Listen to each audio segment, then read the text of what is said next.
Hello बच्चों, आपका स्वागत है अपने YouTube channel Usha study classes में। तो बच्चों, आज हम पढ़ेंगे प्रथम स्वाधीनता संग्राम 1857 के महानायक राजा राव तुलाराम। राजा राव तुलाराम बहादुर का जन्म रेवाड़ी के शासक राजा राव पूर्ण सिंह की महारानी ज्ञान कंवर की कोख से 9 दिसंबर 1825 को रामपुरा महल में हुआ था।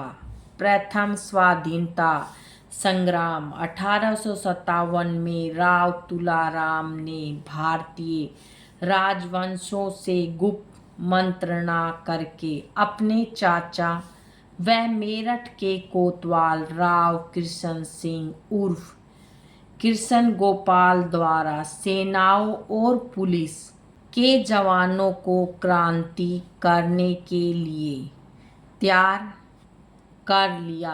राव कृष्ण सिंह ने मेरठ छावनी को क्रांति का गुप्त केंद्र बनाकर 90 सैनिक छावनियों में क्रांतिकारियों की गुप्त समितियों का गठन कर दिया तथा क्रांति उद्घोष करने का निश्चय कर लिया और उचित अवसर की प्रतिज्ञा करने लगे।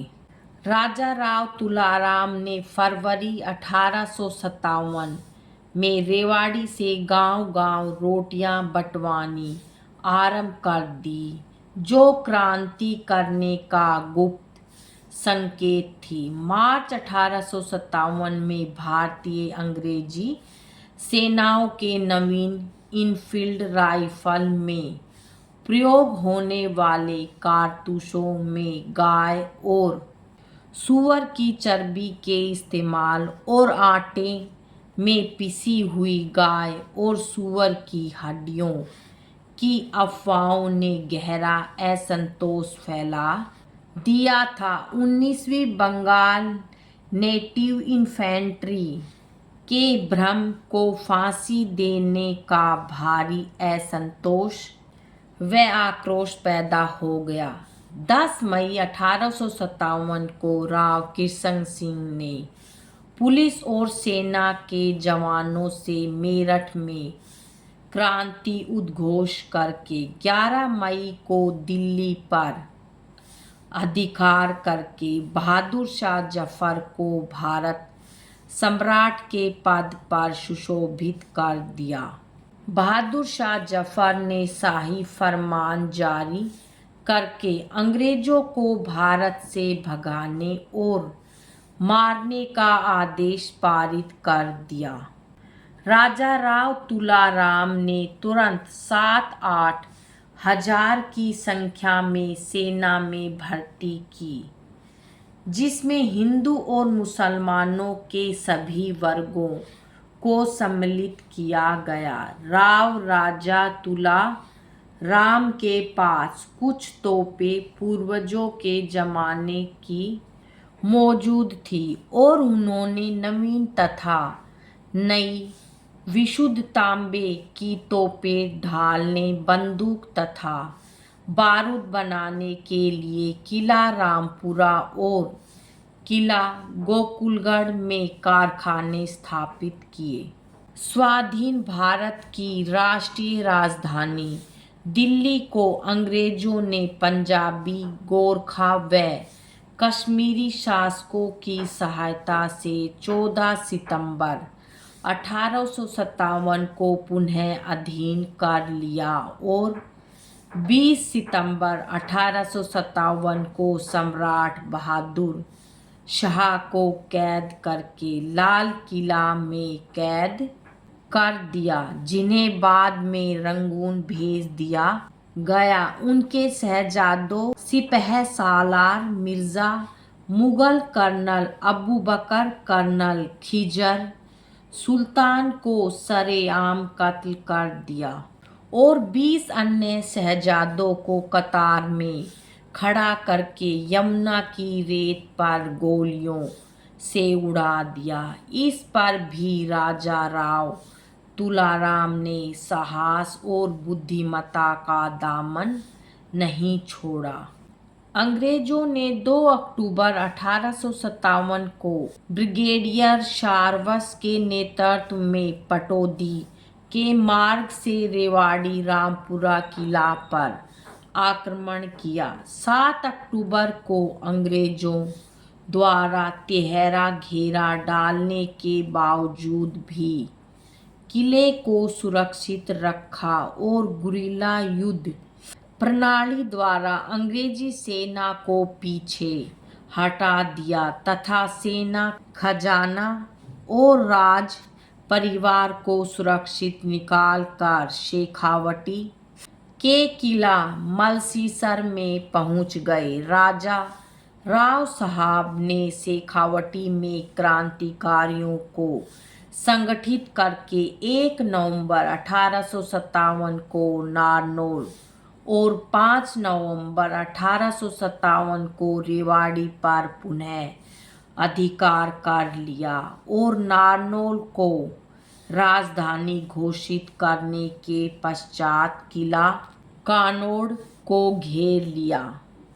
राजा राव तुलाराम की असाधारण सफलता और वीरता ने अंग्रेजों का दिल्ली विजय का उत्साह कुंठित कर दिया।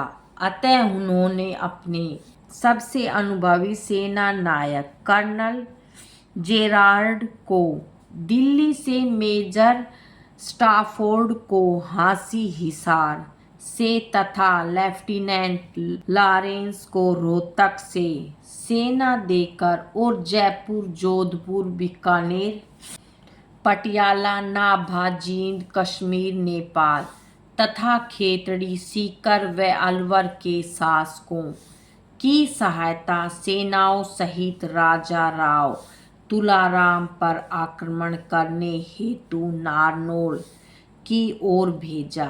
यद्यपि राजपूत शासक गुप्त रूप से राजा राव तुलाराम के मित्र थे, तथापि प्रत्यक्ष रूप से वे अंग्रेजों का साथ दे रहे थे।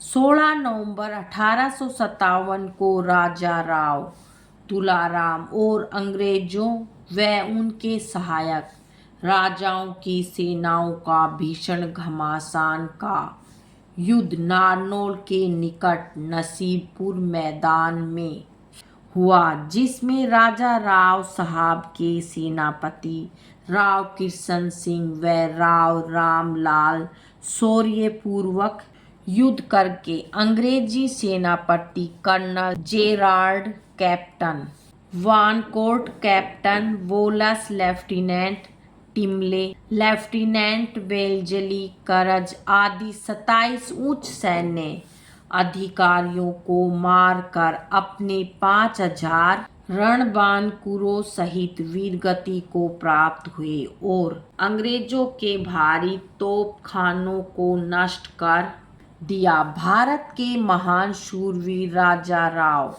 तुलाराम ने कभी भी आशा और साहस का दामन नहीं छोड़ा। राजा राव तुलाराम साहब ने सन 1863 में अमीर दोस्त मोहम्मद के सहयोग से गंधार में पहली आज़ाद हिंद फौज का गठन किया, जिसमें 5000 हिंदुस्तानी सैनिक थे।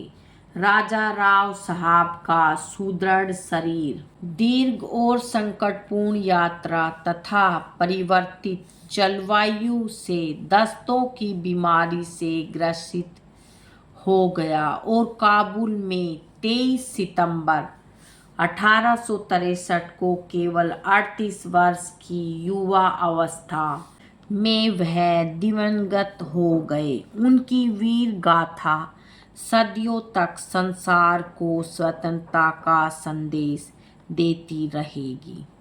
बच्चों, आज की वीडियो में इतना ही। मिलेंगे नेक्स्ट वीडियो में एक नए टॉपिक के साथ। बच्चों, वीडियो अगर अच्छी लगे तो वीडियो को लाइक करें, शेयर करें और चैनल पर नए हैं तो चैनल को सब्सक्राइब करें। Thank you.